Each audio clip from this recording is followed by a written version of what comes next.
welcome back. It's Josh with the Financial Advisor Car Guy. This week we are going to be swapping out the thermostat in my 2011 Ford Raptor. This has the 6.2 liter V8, and the last couple times I've driven more than just around town. I guess I'd call it a small distance of 15, 18, 20 miles. My check engine lights come on, and so I scan it, and I get the same P0128 or P0128 code. And what that is it's just that the engine's not reaching correct operating temperature. So it throws a code, and the general consensus is this is one of three things. Low fluid, which I'm not based on my reservoir. The second is the sending unit, sending circuitry, the electronics, and that's not it. And I'm drawing a blank on what it's called, but I know that's not it because the gauge works. And so the third and most likely culprit is the gasket and thermostat itself. And it's literally a $14 part. They had it at O'Reilly's locally. This is an OE replacement thermostat, and yeah, 14 bucks. And then the new O-ring gasket seal is about $2.09. So, you know, basically 16 bucks to replace this thing. And it's 2 bolts and not a lot of work. So I'm gonna just kind of quickly walk you through what this looks like, and hopefully this saves you guys a little bit of time and effort later. But basically, mine's relatively easy to get to because of this air intake. But if you look down in here, this hose kind of connects down. In fact, let me just turn the camera around, hang on. So looking at this hose, right, this is the hose here. If we kind of get underneath there, there's 2 nuts, and those are both 8mm. So what I've done is grabbed an 8mm on a swivel neck with 2 extensions and a ratchet. And all I need to do is replace those, or remove those 2 nuts and lift this whole assembly off. I'm gonna lose some fluid, but the truck is cold, the engine's cold, and there's not any pressure. In fact, I'll show you guys. I mean, you can squeeze this thing real easy. There's no pressure inside there. And so obviously everything needs to be wiped down and cleaned, but nonetheless, I'm gonna lose a little bit of fluid up through the hole, and then I'll top it off. But the first thing you're gonna wanna do is, at least I would recommend it, open the reservoir, just in the event of pressure, back pressure. We don't wanna have anything go crazy. But again, with this thermostat being at the top of the engine, the likelihood of air bubbles getting in there are pretty low, especially again with this tube being empty. It had no fluid in there. So I should only lose a little bit, and then I only need to top it off a little bit. And to top it off, we're just gonna put it in the coolant overflow bin, and it is marked, you know, the cold fill range here. So we just wanna be inside those words, which it is right now. So I already know I'm starting at the right point. And then beyond that, just reassemble those 2 nuts down there. It's gonna be really straightforward. So hang in there, and I'll shoot a picture here in just a moment.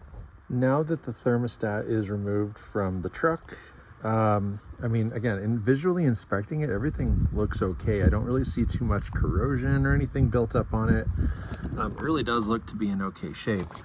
And then opening the new one, same story. I mean, it looks obviously brand new, but it is a direct plug and play swap. And so once you've removed those 2 bolts, you lift up, and truly, like, this is just dangling here right now. It's kind of dripping a little bit, but not really too much fluid came out. Some did come, and it, you know, ran down the backside. Now, I'll tell you what, one thing you might want to consider is park on gravel or dirt, because you will have a little bit of spillage, and it's not super easy to catch it. So I didn't want to do this in my garage. It's like 35 degrees outside, so it's real cold, but nonetheless, it's pretty straightforward. So, you know, now all we do is drop the new one in, and I might do this with the camera, or maybe not, I can't tell.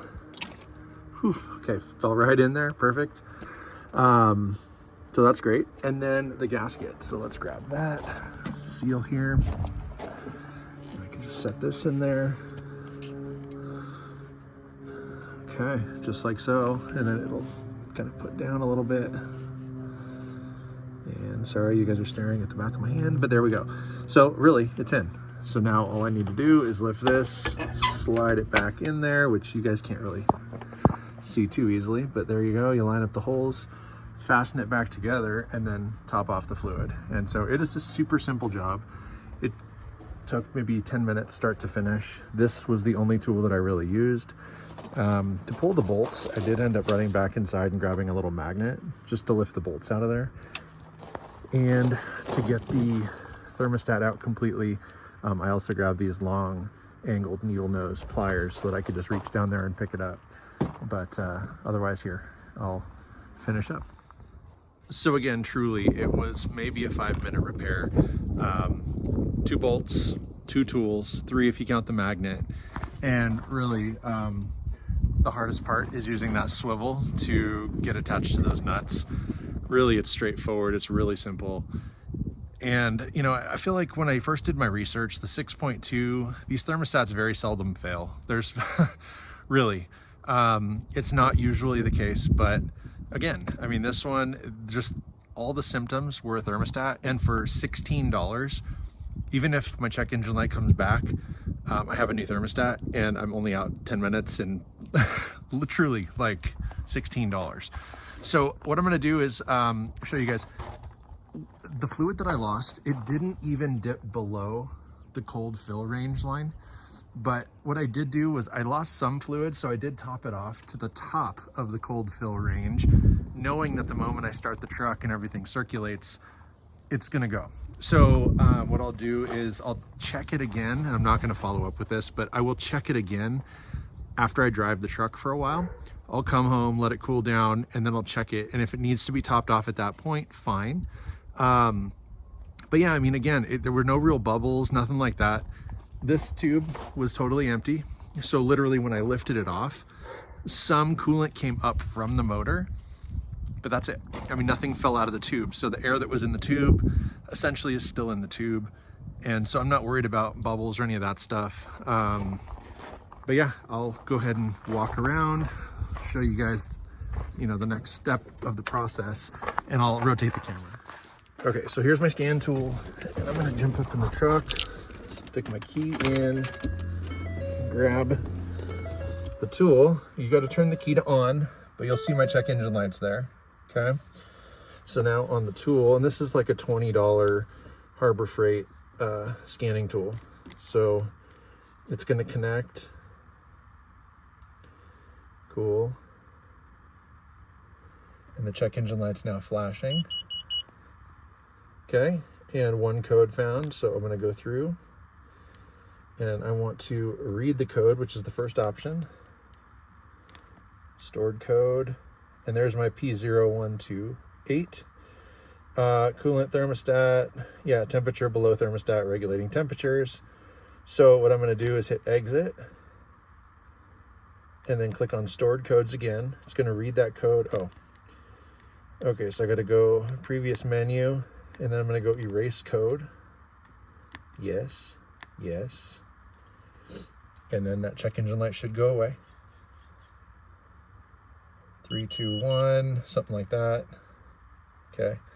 Well, it does say erase done. So now what I'll do is I'll disconnect my scan tool, start the truck, and away it goes. So that's good news. Now what I need to do is test drive the truck and you know, obviously make sure that everything's flowing correctly and ready to go. So before I go on my test drive, I want to thank you guys for watching. Don't forget to like, subscribe, hit that notification bell. Most importantly, remember, make every investment you make be a good one. Till next time.